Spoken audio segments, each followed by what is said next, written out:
Hey everyone. Hello. Happy Sunday. I am your friendly neighborhood host, Seth, and I'm not hearing any audio. I'm hoping that you all can hear me out there. I'm assuming that I'm on. As you can see, it is only me right now. Hello in the chat to Michael. Hi.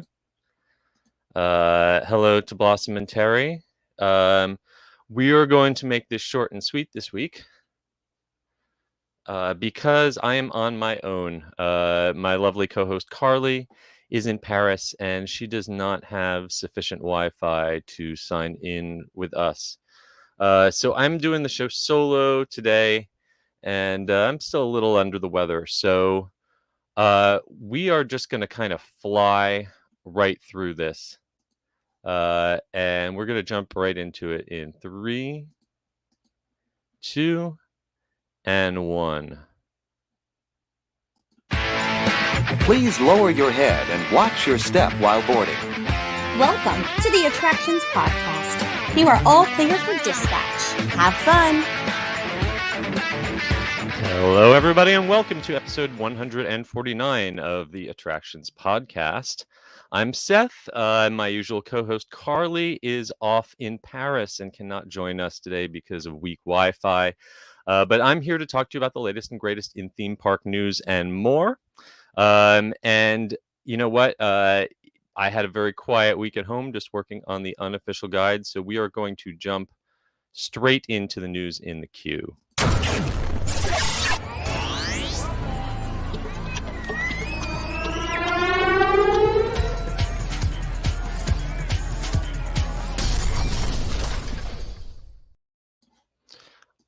All right, starting out with news, Disney Cruise Line's 2023 itineraries are going to include some holiday fun, like spectacular surprises and holiday cheer. Cruise lines are coming back with Christmas and holiday. Halloween on the High Seas is going to run mid-September through October of 2023. Very Merry Time Cruises is going to be early November through December 2023. And these are going to be taking place out of California, New York, and Florida, including for the first time ever Fort Lauderdale. So you can find details on all of those itineraries online on our website or at disneycruise.disney.go.com.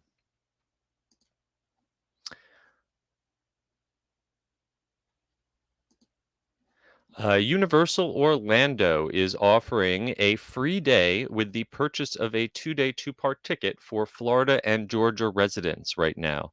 If you are looking for a little buy two, get one free action, if you have a driver's license for Florida or Georgia, the ticket starts at a base price of $169 per person.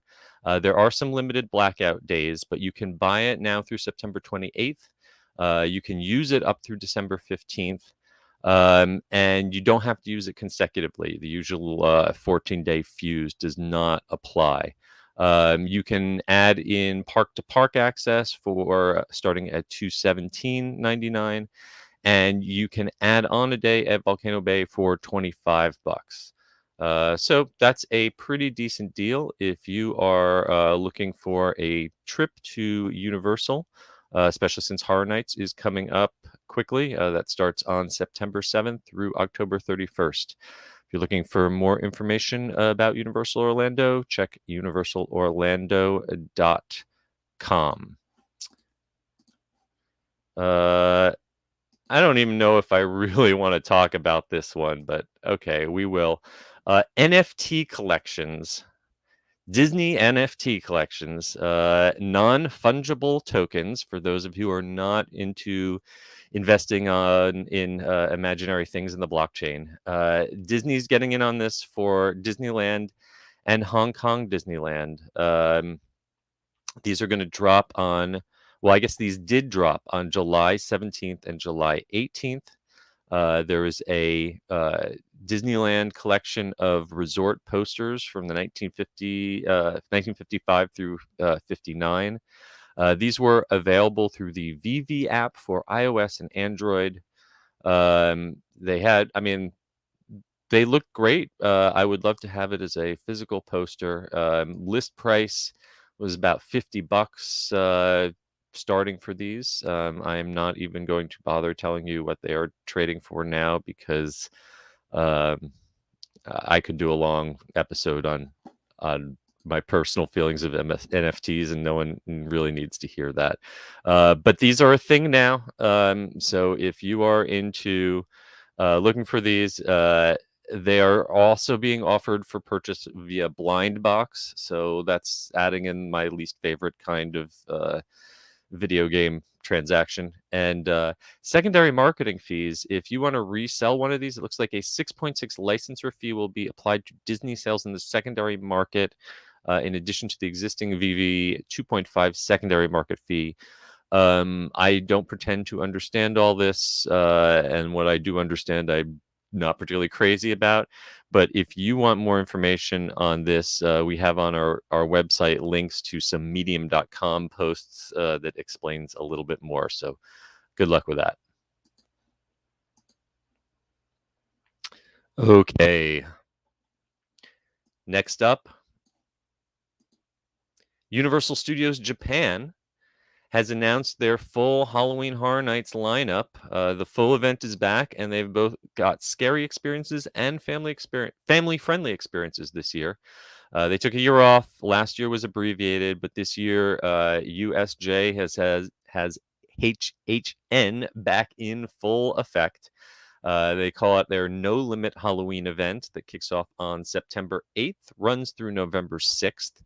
Not quite as big as what we have in Orlando. They've got 4 haunted attractions, but this year the haunted mazes they've announced are Universal Monsters, Legends of Fear.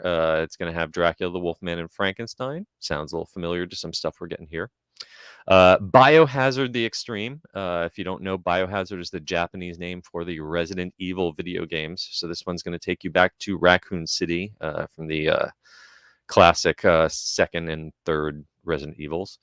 And then Cult of Chucky from the Child's Play movies. He's going to have his own maze. The haunted entertainment at USJ that looks really interesting to me is Sherlock Holmes, The Curse of the Rose Sword.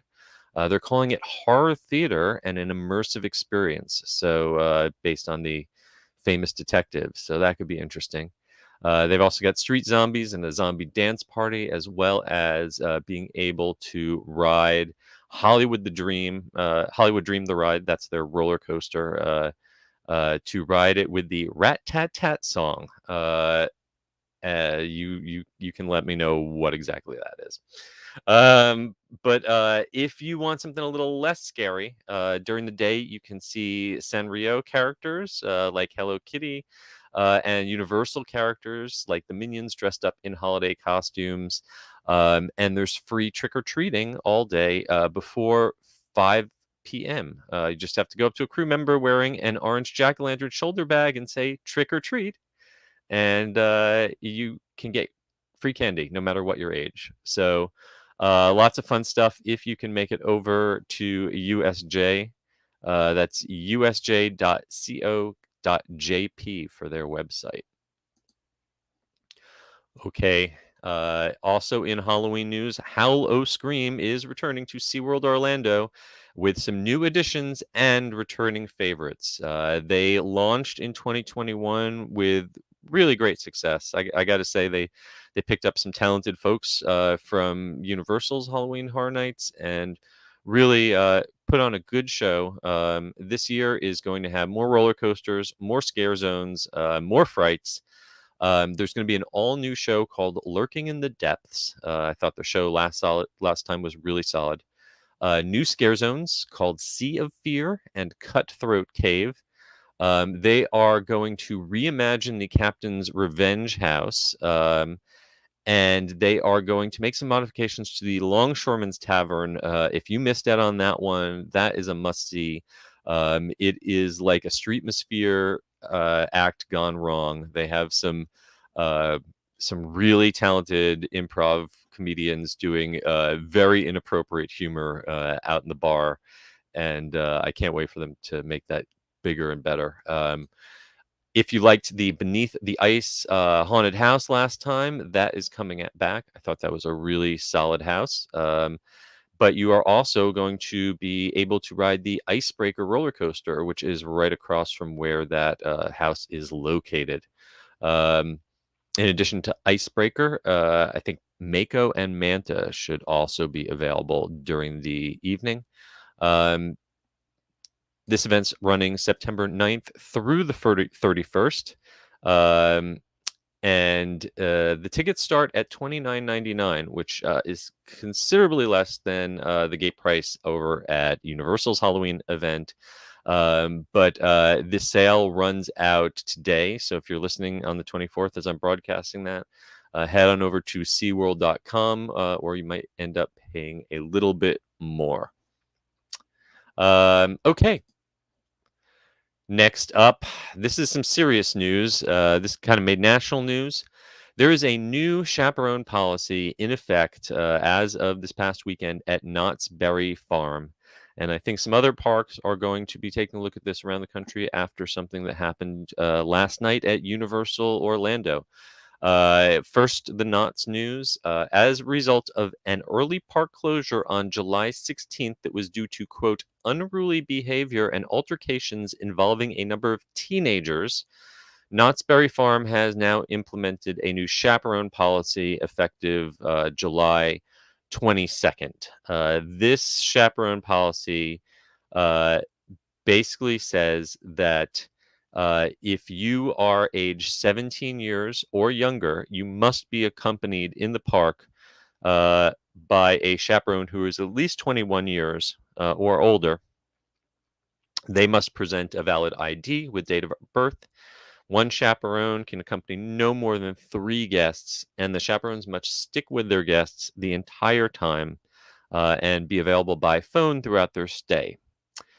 Guests aged 17 years or younger who are found inside the park unaccompanied by a chaperone will be subject to expulsion. This applies to Knott's Berry Farm and Knott's Soak City Water Park. And this is in effect on Fridays and Saturdays only until further notice. Basically, what happened was there was a big fight among underage patrons inside Knott's Berry Farm. There was, as far as I know, no firearms, no serious injuries or deaths, but it did cause quite a bit of chaos. And it's kind of a trend that's just at least anecdotally we've been hearing about a lot lately. So the Knott's response is I guess they must be kind of analyzing what's happening, and Knott's has the cheapest annual pass prices um, of any of the parks in that area. So if you have a teenager, it's a great way to babysit them on a Friday or Saturday is to dump them off at a theme park with their annual pass. You could get one of those Knott's passes for 100 something bucks. And these kids, they've been on the rides a million times. They're not really there to see Billy Hill and the Hillbillies. I'm sorry, Crazy Kirk. They're there to hang out with other kids and mess around and see how much trouble that they can get in, just like teenagers always had. My day growing up in New Jersey, people did that at the mall. But there isn't national news when there's a fight at the mall. There is national news when there's a fight at a theme park, especially one as big and popular as Knott's Berry Farm. So if you are taking your family to the park, if you are a single parent and you have more than 3 children, I guess you are not visiting Knott's Berry Park on a Friday or Saturday. So keep that in mind for your vacation plans. In addition to establishing this chaperone policy, they're also reiterating uh, firearms, ammunition, knives, weapons of any kind are not allowed. Disruptive behavior is not allowed. Fighting and aggression is not allowed. All the usual golden rules, all the stuff that you should have learned in kindergarten. But hopefully, having some more parents there will cut back on this. Now, I mentioned a connection to Universal. I do not have an article for this because this just happened last night. Um, my understanding was there was an incident involving some teenagers and a non-lethal weapon like a pepper spray. And there were either sounds that were mistakenly thought to be gunshots, or someone as a prank, or mistakenly told people there were gunshots. This happened at the City Walk area, and it basically caused panic and a commotion. And as far as I know, again, no deaths, no serious injuries. I'm not aware of any arrests. But yes, my understanding, this was all set off over a pepper spray, and it was more of a prank or a non-lethal argument. It was not a terrorist attack.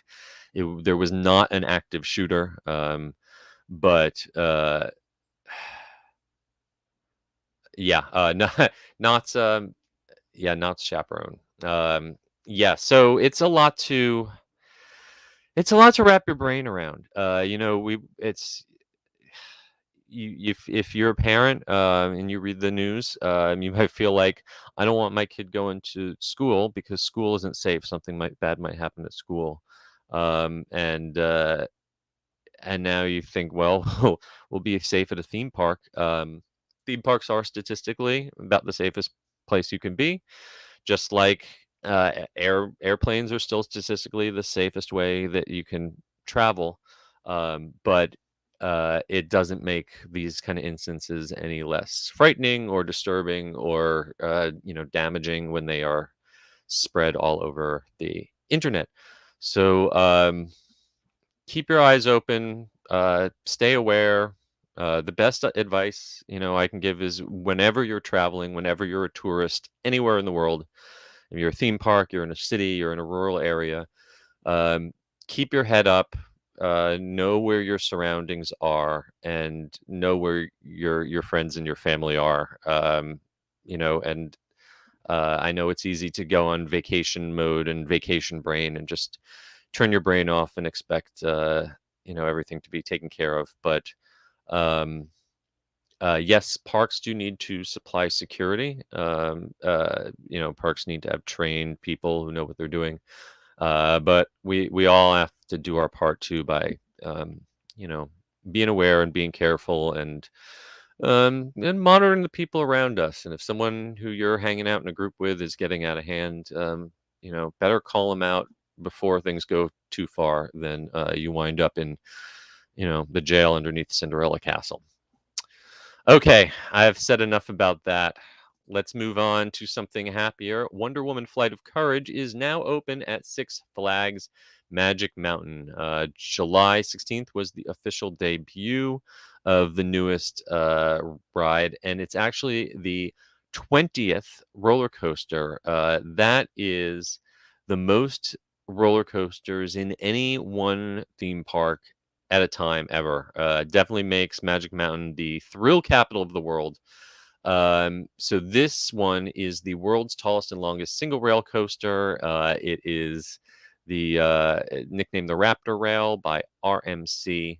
And it is unique because it's a single file coaster car where you straddle basically the rail. Your legs are right on the center line of that rail, and it allows it to make incredibly tight turns, maneuvers and flips that you just can't do in a wider train, or a standard double rail.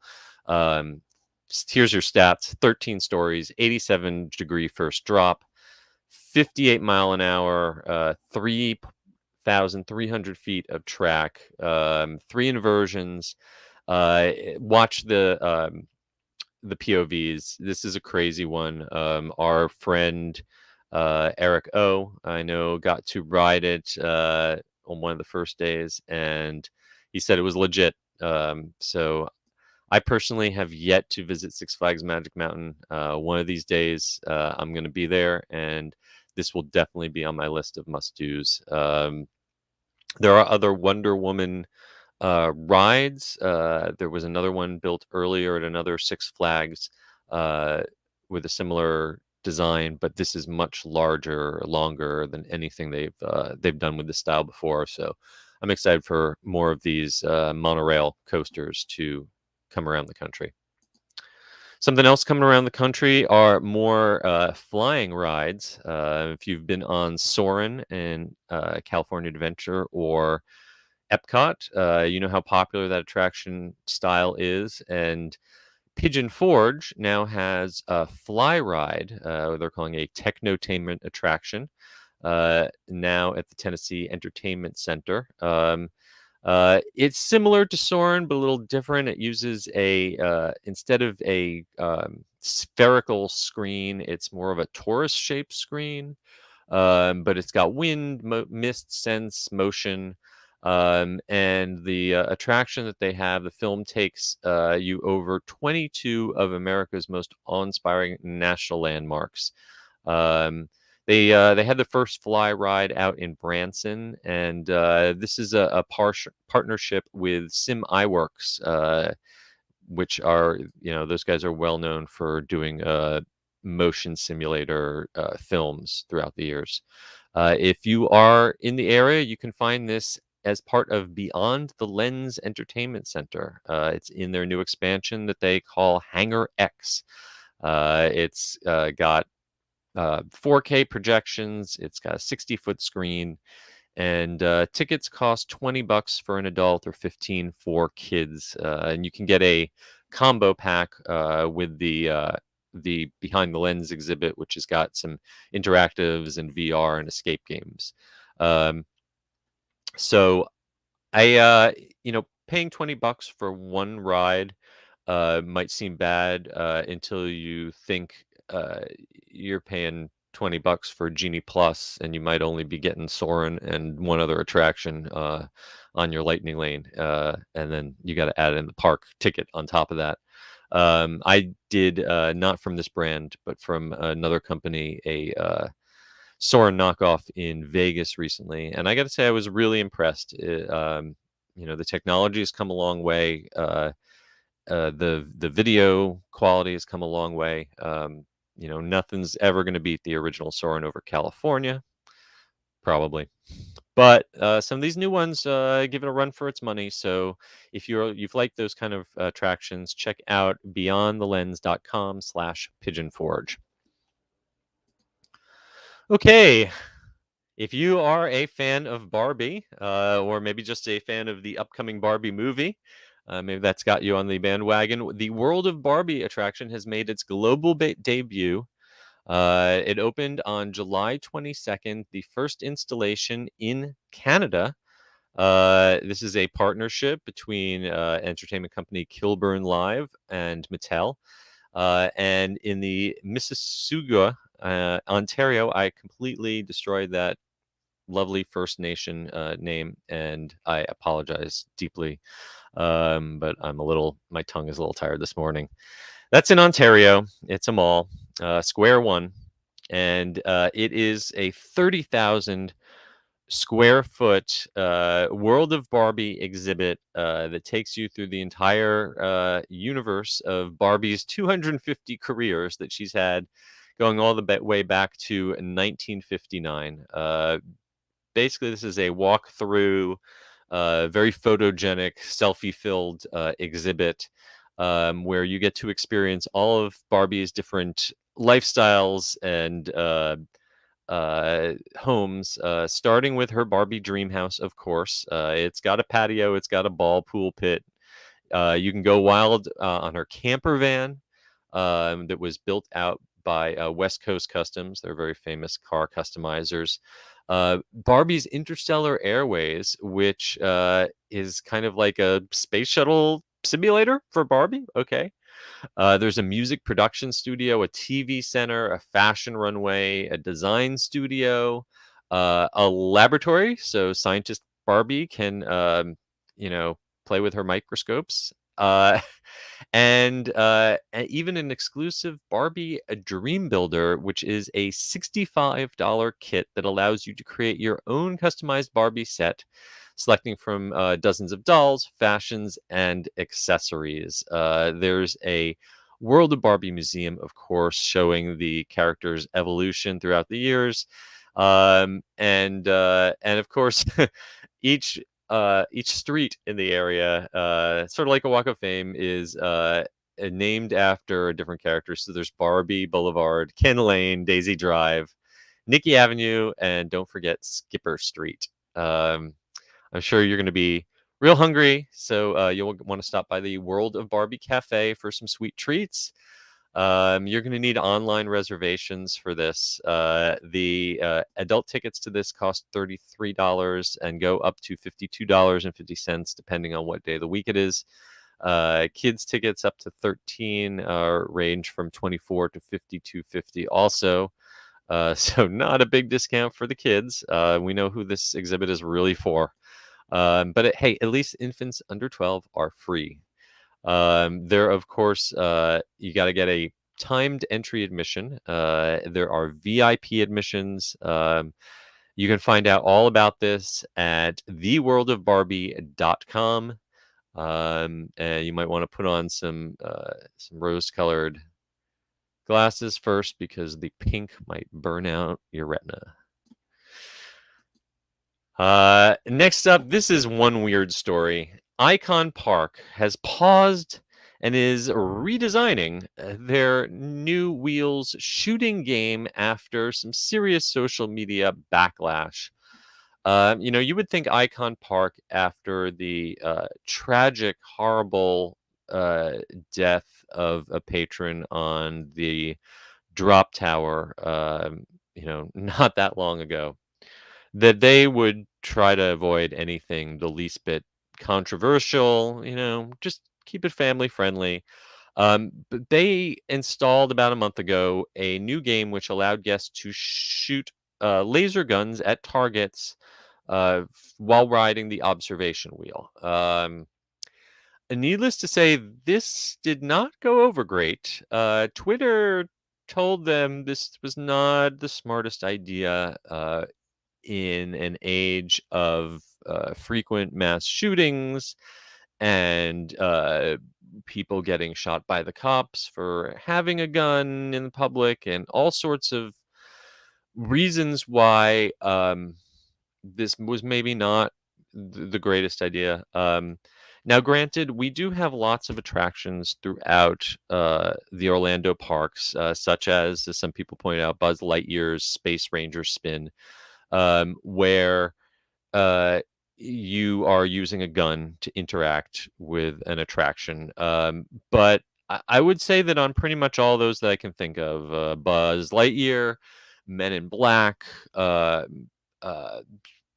you are, first of all, the gun is clearly not a real gun. It is not. It is not black. It is not really gun shaped. It is clearly a fantasy science fiction thing that does not look like any real gun.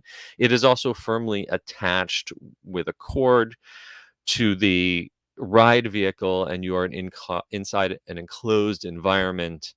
Um, Facing right at the targets you're supposed to be facing, not facing at other human beings.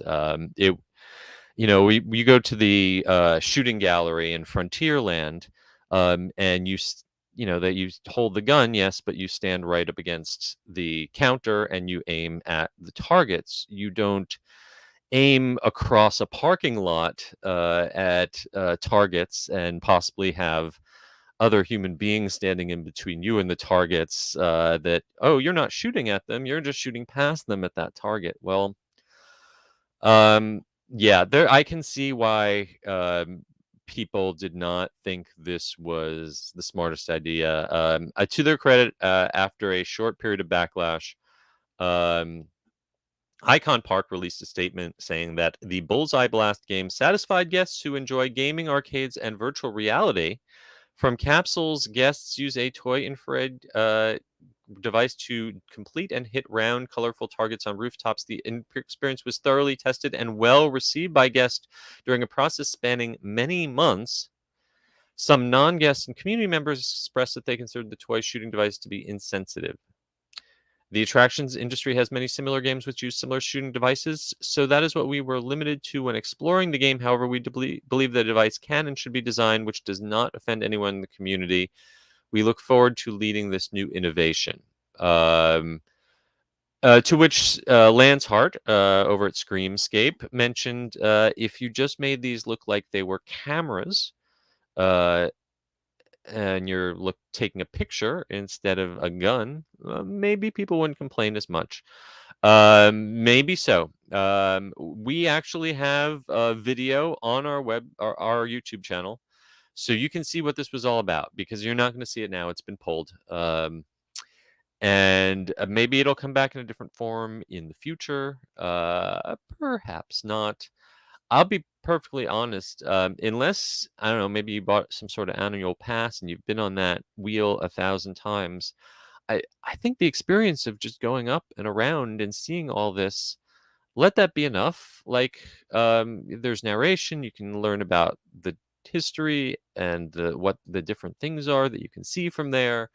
And I know it's not the London Eye. It's not iDrive is not the most glamorous, gorgeous thing on earth.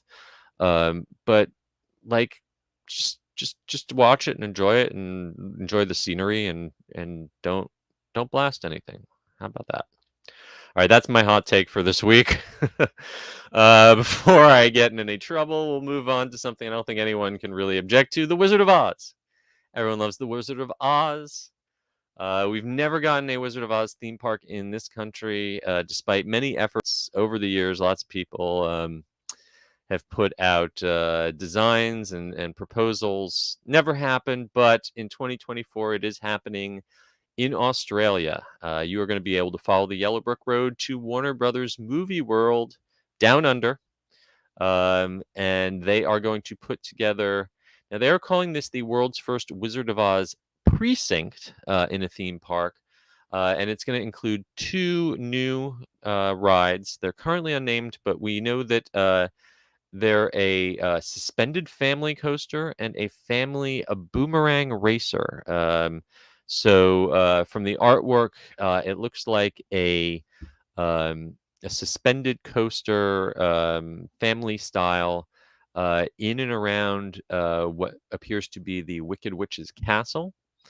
And then we also have a back and forth, it looks like a boomerang style roller coaster. That's one that goes up a hill and then drops back down and then reverses itself. And that's neither of these seem to have any inversions, just some hills and dips and turns. That boomerang coaster looks like it is themed to Dorothy's farm in Kansas, or I'm forgetting, Aunt M. Is it Aunt M? Uncle Henry? It's been a while. I have to rewatch The Wizard of Oz. And then finally, in the back corner, it looks like a section that looks like the Emerald City. And I'm sure there is going to be dining, shopping, entertainment. The CEO of Village Roadshow, Clark Kirby, says that the new precinct is going to replace what was their Arkham Asylum area. So that was themed after Batman villains. And they are saying it is going to be like nothing they have ever done at Movie World. And it's one of the most beautifully themed precincts in Australian theme parks. So again, they are calling this the first of its kind. I guess the distinction is this is based specifically on the movie The Wizard of Oz. There was a Wicked area added to Universal Japan. A few years ago, they had a cut down version of the Wicked Broadway musical that ran in Universal Studios Japan. But I guess technically that was themed to the Wizard of Oz characters from the book and from the Wicked books, but not the Warner Brothers movie. This is the first time that the classic film will be represented in a theme park. I would love to check that out for myself, but maybe in a few years. 2024. Head on over to movieworld.com.au for more info. Okay, so I have somehow made it to the end of this uh, this show by myself without Carly. We've got one last big story to talk about, but before we do, I got to play you my intro, and I'll even play the long version just because I'm lonely. Bringing you your top news story of the week. Whether from your backyard or from around the world, it's time for the main attraction.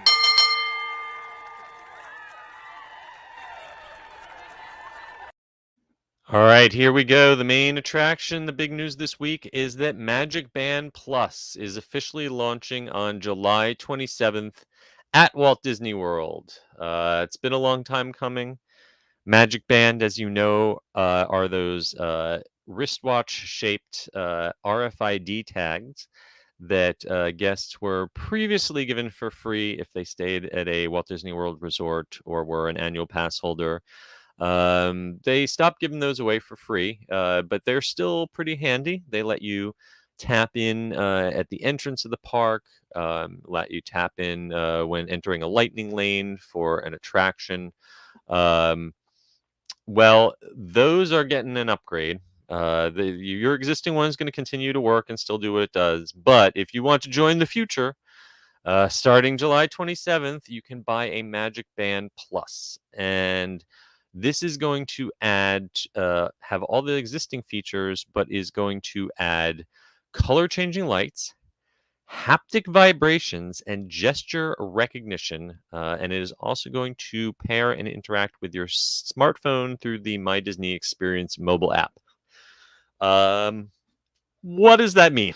You're already carrying your cell phone, right? You're already carrying your smartphone. You've already got a regular MagicBand. What are you going to be able to do with this thing that you can't already do? All right. Well, they've told us a few things. So throw these out there.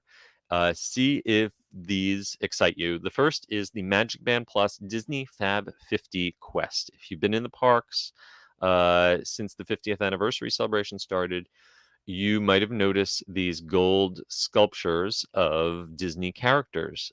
There are 50 total characters. Some of the sculptures might have more than one character on them, but 50 total.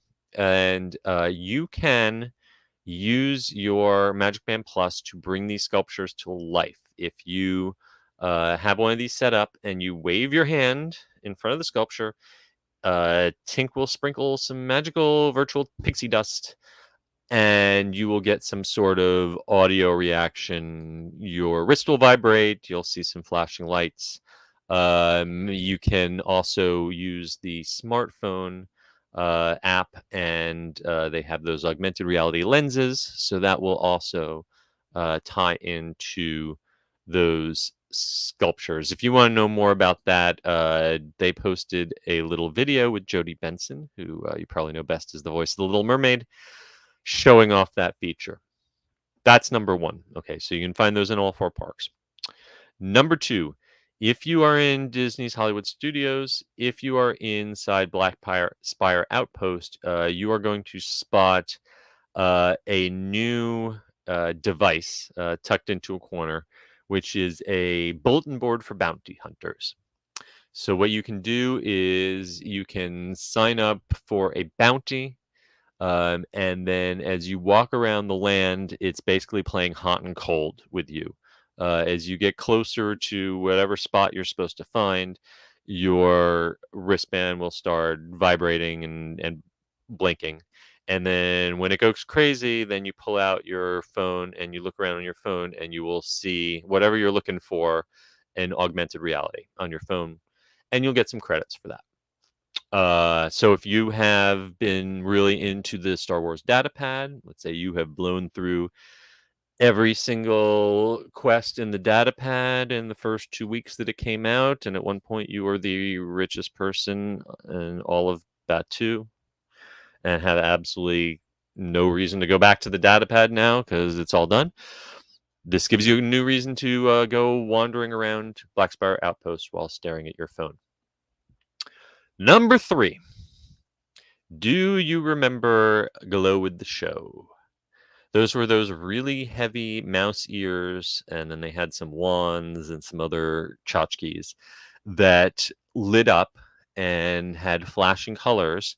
And if you went to see performances of certain Disney Nighttime Spectaculars, World of Color out in California, that's where they first came out. They did them for the fireworks in both coasts. So you wore these, and you are part of the show. You're blinking, and you're part of the show, except you're wearing those on your head, so you can't see that you're part of the show. So you can either hold your hat in front of you, or you can hope that a lot of people around you bought them, so you can watch them enjoy it. So that's back, but now instead of being up on your head or a large object that someone's holding up that you can see, it is on your wrist, which hopefully, if you are watching fireworks, your arms are down at your side or around a loved one's shoulder, and hopefully not in the air, blocking the view of the people in front of you. But you are going to have your wrists vibrating and flashing colors in sync with the fireworks. So these are, also they hook up with the Beacons of Magic, which are the icon in each park has a little projection show that happens on select nights. So yeah, if this all sounds good to you, all you need is $34.99 plus sales tax. And you need to head on over starting on the 27th to either Magic Kingdom, Epcot, Hollywood Studios, Animal Kingdom, or Disney Springs. There is going to be 1 or 2 stores in each park that's going to have these on opening day. You're also going to be able to order them at shopdisney.com, but if you want to have them in your hand on opening day, I guess you're going to have to probably line up with a bunch of eBay resellers in the park. So here's the deal. Writing about theme parks and what the theme parks are doing is kind of my job. I will probably wind up getting one of these. They do come in different themes.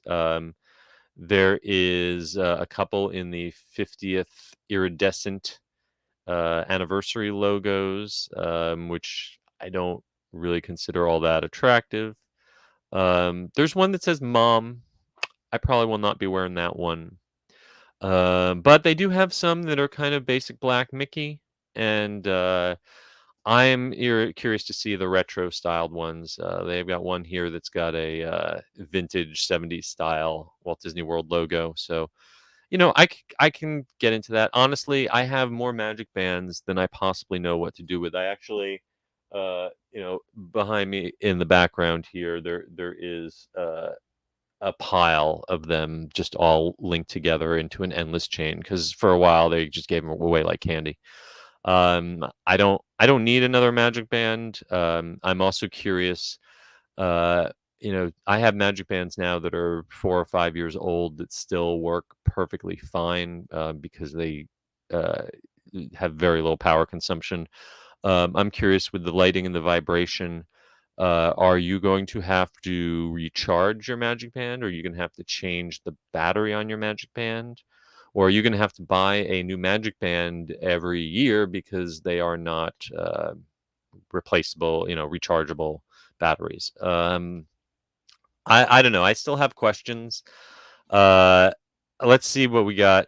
So in our comments, Michael is enthusiastic about everything, and Michael is very excited for the MagicBand Plus. So Michael will be picking one up, but Kathleen, she's already got 3 bands. She's happy with what she has. I hear you. I hear you.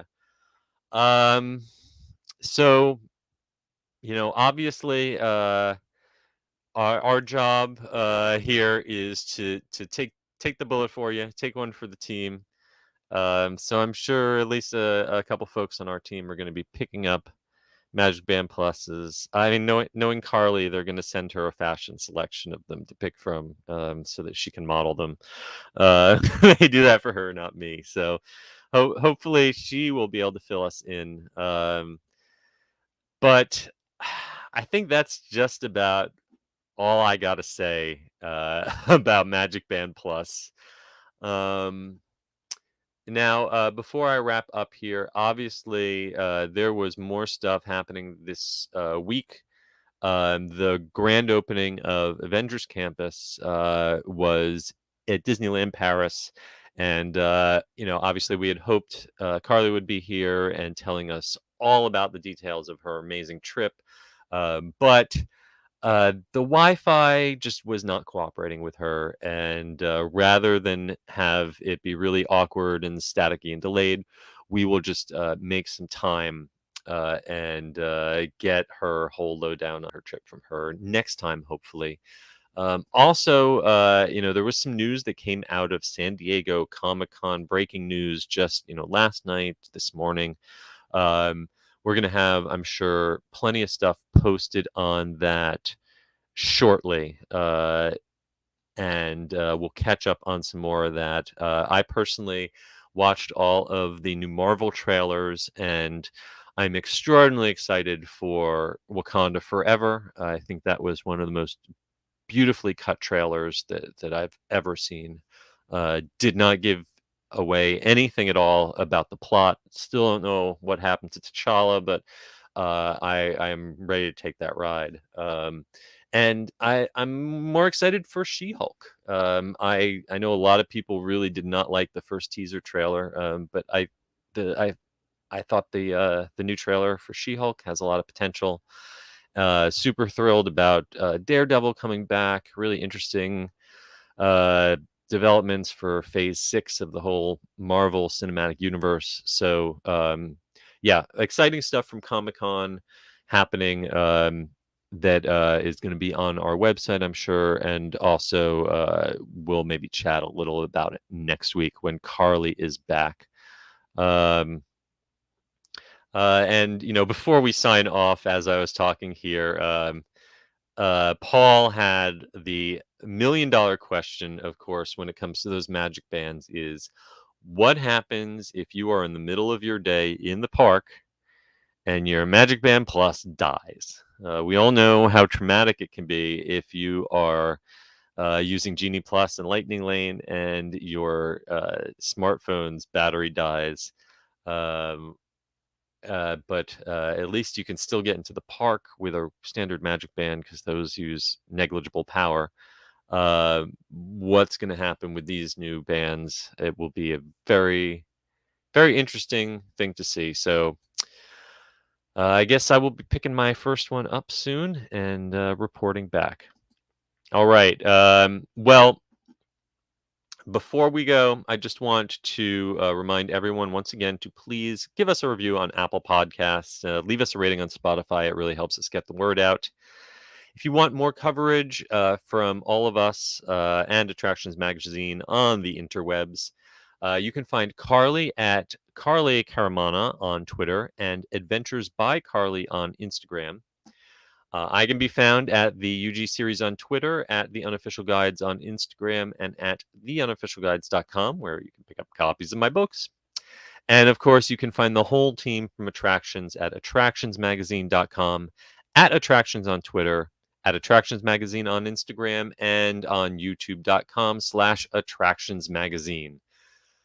Whew, that's a mouthful. Well, until next week, I hope that you folks stay safe, try something new, but most importantly, have fun. And we will both see you next time. Bye.